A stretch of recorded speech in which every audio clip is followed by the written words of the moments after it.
mais uma reflexão, um tempo para conhecermos a vontade de Deus através das Escrituras. Bem-vindo a mais esta reflexão. A gente precisa entender a importância do exemplo no processo de ensino. Se entendermos isso, certamente não só ensinaremos como devemos ensinar, como também veremos o crescimento, o amadurecimento das pessoas. Nós não somos responsáveis pelo crescimento, pelo amadurecimento das pessoas, pelo entendimento, mas nós precisamos transmitir um ensino que seja exemplo, que seja modelo, que traduza as Escrituras, que revela a vontade de Deus. Que a gente precisa entender, e não importa se a gente está pregando para multidões, pregando para alguns, ou simplesmente no nosso processo de crescimento, ensinando aquele irmão que é mais novo na fé e que a gente precisa ensiná-lo e conduzir na vontade de Deus, como é da vontade do Senhor, quando ele estabeleceu a grande comissão. Paulo, falando a Timóteo, fala sobre isso, ele afirma sobre isso, a importância do ensino e o que nós devemos fazer. Isso na primeira carta a Timóteo, no capítulo 4, nos versículos 11 e 12, diz assim: ordene estas coisas e ensine. Ninguém o despreze por você ser jovem, pelo contrário, seja um exemplo para os fiéis, na palavra, na conduta, no amor, na fé, na pureza.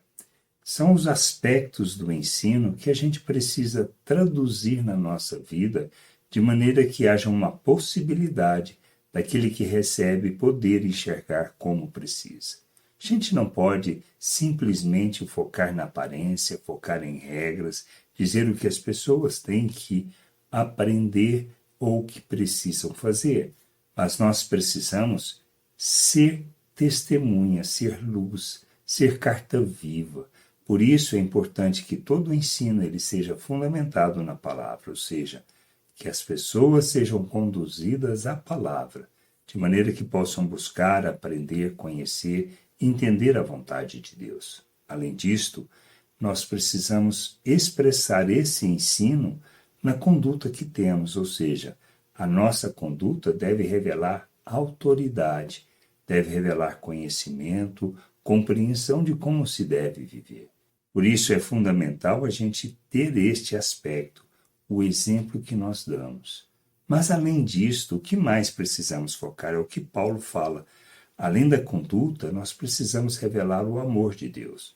Ou seja, nas relações, no que ensinamos, na maneira como nós vivemos, nós temos que expressar o amor de Deus nas relações.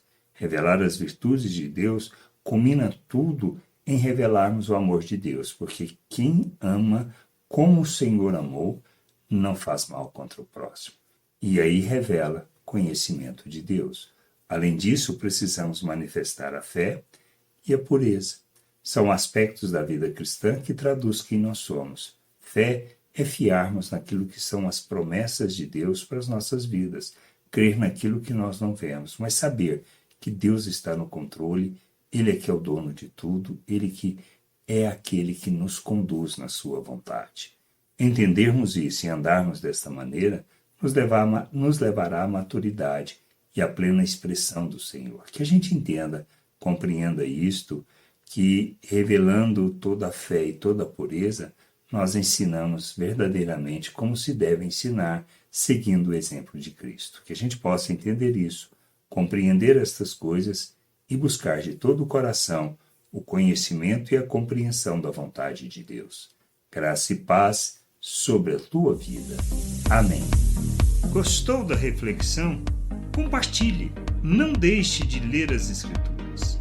Medite para poder crescer no conhecimento e vontade de nosso Deus e nosso Pai, para que, conhecendo o Senhor, possa o revelar ao mundo.